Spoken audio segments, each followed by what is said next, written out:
there's a saying that I see frequently all over the internet, and we hear it all the time. Comparison is the thief of joy. And while that could be true, I think it's important to note that it is important to compare yourself to people who are doing what it is you want to do, okay? Ignoring comparison might bring you some peace, but it's also going to eliminate your progress.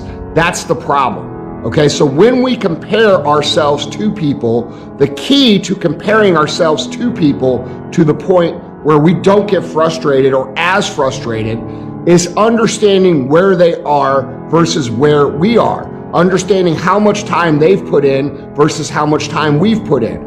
We all like to look at people who are far, far, far down the line and compare ourselves to them. I do the same thing.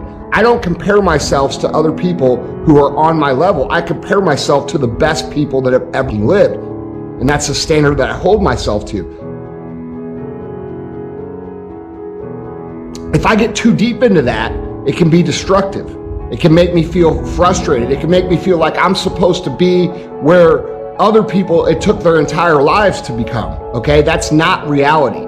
So I think the key, and I want you to really think about this, to really comparing yourself in an effective way is not to avoid comparison altogether.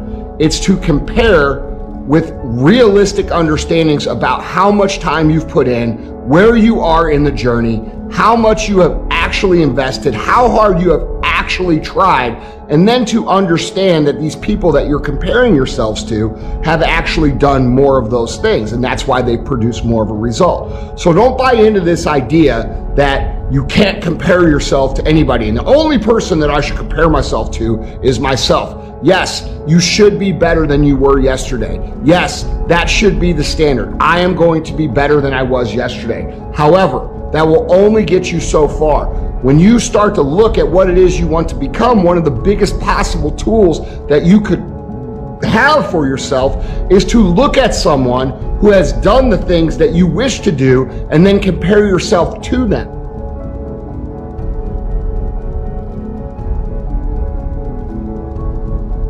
I want you to stop playing the victim. You are not the victim. You decided that those are your friends. You decided that those are the people that you want to spend time with.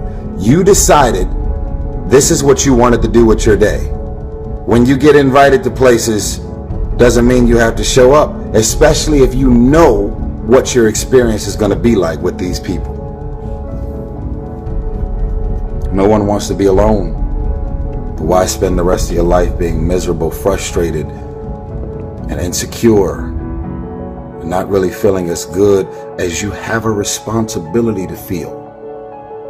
Feeling good isn't just an opportunity. Feeling good is a responsibility that we all have for ourselves. I don't need a million people around me. If I don't like you, I don't f with you. And guess what? I actually don't care what you say about me. I don't remember the last time I lost sleep over a hater and the things that people are running around saying, blogs, websites, conversation, tweets, and I don't lose sleep over haters. Why? Because I know exactly how I feel about me. And even if something appears to be very different than what it really is, I don't even mind that you're talking about the things that you're assuming that's really going on.